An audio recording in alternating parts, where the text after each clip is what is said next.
अल्लाह पूछेगा कि तुम जमीन में कितने बरस रहे। वो कहेंगे कि हम 1 रोज या 1 रोज से भी कम रहे थे। शुमार करने वालों से पूछ लीजिए। अल्लाह फरमाएगा कि वहां तुम बहुत ही कम रहे, काश तुम जानते होते। क्या तुम ये ख्याल करते हो कि हमने तुमको बेमकसद पैदा किया है और ये कि तुम हमारी तरफ लौट कर नहीं आओगे?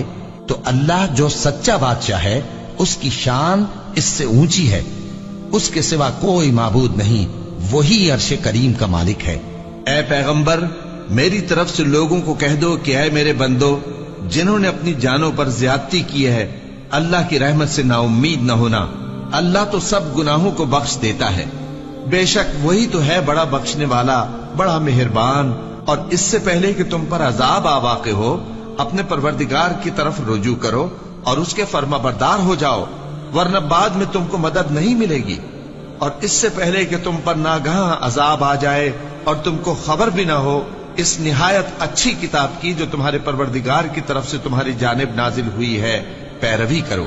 ऐसा न हो कि उस वक्त कोई शख्स कहने लगे कि हाय उस कोताही पर अफसोस है जो मैंने अल्लाह का हक मानने में की और मैं तो हंसी ही करता रहा।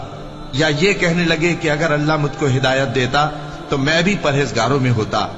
या जब अजाब देख ले तो कहने लगे कि अगर मुझे फिर एक दफा दुनिया में जाना हो तो मैं नेकूकारों में हो जाऊं। इरशाद होगा, क्यों नहीं, मेरी आयतें तेरे पास पहुंच गई थी मगर तूने उनको झुटलाया और शेखी में आ गया और तू काफिर बन गया।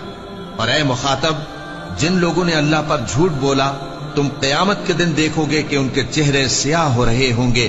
क्या तकब्बुर करने वालों का ठिकाना दोज़ख में नहीं है?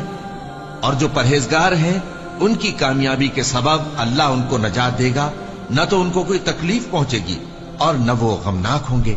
अल्लाह ही हर चीज का पैदा करने वाला है और वही हर चीज का निगरान है।